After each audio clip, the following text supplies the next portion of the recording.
Helo, Adam dwi, a dwi yn yr ardd heddiw yn plannu planhigion ffrwythau. Mae ffrwythau yn cael eu creu gan blanhigion, a maen nhw'n cynnwys hadau, rhai bach a rhai mawr. Felly mae gan blanhigion eirin er enghraifft hadau mawr, ac yfale hadau llai o faint.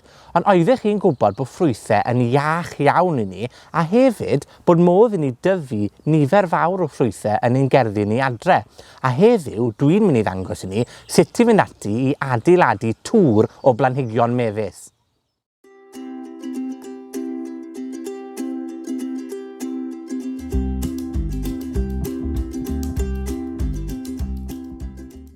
Dyma beth sydd angen arno ni mwyn adeiladu tŵr mefus. Digonedd o gompost, planhigion iachus, potiau mae modd gosod ar ben ei gilydd i greu'r tŵr, can dŵr mwyn dyfrio, a heb anghofio cerrig man i osod yng ngwaelod y pot i helpu'r dreinio. Felly bant â ni i gasglu cerrig o amgylch yr ardd.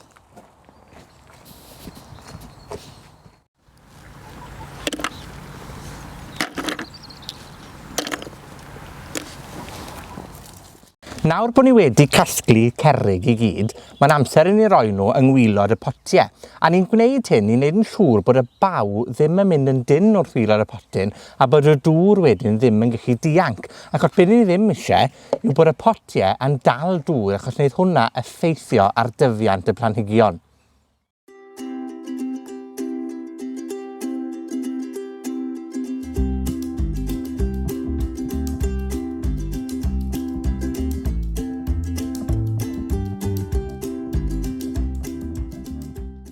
Nesa, mae angen i osod compost yn y potiau, a gnewch yn siŵr bod chi'n chwalu unrhyw lympiau fel hyn lan mwyn galluogi gwreiddie'r mefus i dyfu'n rwydd yn y compost.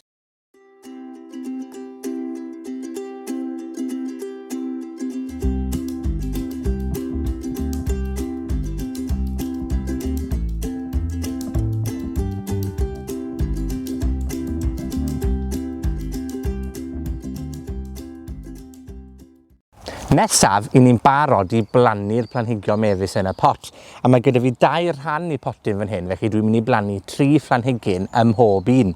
Pam i chi'n barod i blannu'r planhigion, gyda'r pot, trowch e ben i weirau fel hyn, gyda'ch bysef o amgylch y brigyn fel a, a rowch tap bach i'r pot, a gadledd fe gwmpo yn eich llaw chi fel hyn. A fe welwch chi fel rhyw fath o gastell tywod bron o wreiddiau gyda'r planhigyn. Os ydyn nhw'n dyn iawn, angen jyst tynnu nhw'n rhydd ychydig i adael iddyn nhw dyfu yn y compost, ac wedyn, gyda llaw arall, gnewch dwll yn barod i'w plannu nhw, a gosodwch y planhigyn yn y twll yn braf fel hyn. Ac wedyn, gyda chompost, gwasgarwch e o amgylch y planhigyn fel fel bod e wedi cael ei rapio mewn yn gynnes glud yn barod i dyfu.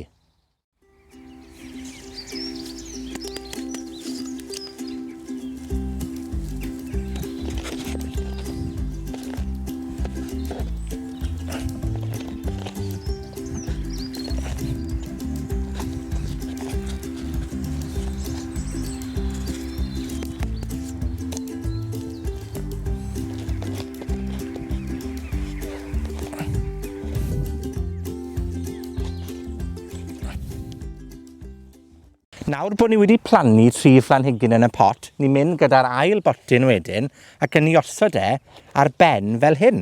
A fel hyn, ni'n cychwyn adeiladu'n tŵr ni. Felly nawr, ni'n mynd i blannu mwy o blanhigion mefus, a pharhau i wneud hynny tan bod y tŵr yn uchel iawn.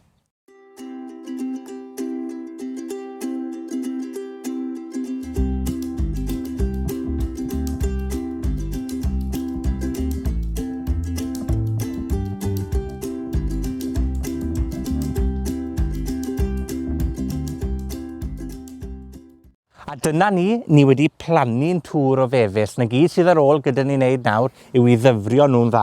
Ac wrth dyfrio'r planhigyn ar y brig fan hyn, bydd y dŵr wedyn yn dreinio lawr pob haen yn y tŵr ac yn dyfrio pob un.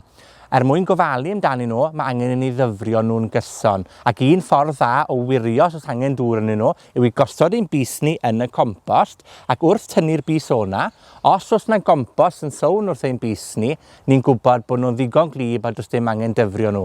Ond os yw'n bys ni'n lan, mae angen ni roi tam bach o ddŵr iddyn nhw. Ac ymhen ychydig wythnosau, bydd rhain yn blodeuo ac yn creu ffrwythau hyfryd allwn ni fwyta gatre.